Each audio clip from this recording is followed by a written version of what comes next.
పవన్ కళ్యాణ్ గారు నటిస్తున్న సినిమాలో ఉస్తాద్ భగత్ సింగ్ సినిమా ఒకటి. ఇప్పటికే హరిహర వీరమల్లు, ఓజీ సినిమా షూటింగ్లతో ఫుల్ బిజీగా మారిపోయారు పవన్ కళ్యాణ్ గారు. మరోవైపు రాజకీయాలు కూడా బిజీగా ఉంటుండే ఇటు సినిమాల్లో చేయాల్సిన అవసరం ఉందని తెలుస్తోంది. తాను కమిట్ అయిన సినిమాలను కంప్లీట్ చేసే విధంగా ప్లాన్ చేశారు పవన్ కళ్యాణ్ గారు. ఇక ఈ సినిమాలో ఉస్తాద్ భగత్ సింగ్ సినిమా మూడో సినిమాగా మనం చెప్పుకోవచ్చు. డైరెక్టర్ హరీష్ శంకర్ ఇప్పటికే గబ్బర్ సింగ్ సినిమాతో అద్భుత ఘన విజయం సాధించారు. దీంతో పవన్ కళ్యాణ్ గారి సినిమా చెప్పగానే హైప్ కూడా భారీగా పెరిగిపోయింది. దీంతో ఉస్తాద్ భగత్ సింగ్ సినిమాపై అంచనాలు భారీగా పెరిగిపోయాయి. అయితే చాలా రోజుల నుంచి ఈ సినిమా అప్డేట్ రాకపోవడంతో ఈ సినిమా ఆగిపోయిందంటూ నెగిటివ్ ట్రోలింగ్ చేస్తున్నారు చాలామంది వారు.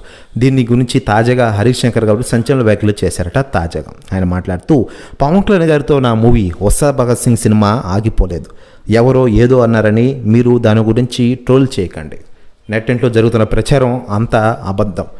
ఉస్తాద్ భగత్ సింగ్ సినిమా ఆగిపోలేదు. త్వరలోనే పవన్ కళ్యాణ్ గారితో కలుస్తా, కాల్ షీట్లు సంపాదిస్తా, త్వరలోనే సినిమాని మేము ముందుకు తీస్తా, అద్భుత అప్డేట్లు కూడా మీ ముందుకు వస్తాయి అంటూ సంచలన వ్యాఖ్యలు చేశారట డైరెక్టర్ హరీష్ శంకర్ గారు. ప్రస్తుతం వ్యాఖ్యలు వైరల్ అవుతున్నాయి తెలుగు ఇండస్ట్రీలో. మరోవైపు పవన్ కళ్యాణ్ గారు ప్రస్తుతం ఆంధ్రప్రదేశ్ డిప్యూటీ సీఎంగా రాణిస్తున్న విషయం మనకందరికీ తెలిసిందే. మరోవైపు పలు రకాల శాఖల మంత్రిగా ఆయన రాణిస్తున్నారు.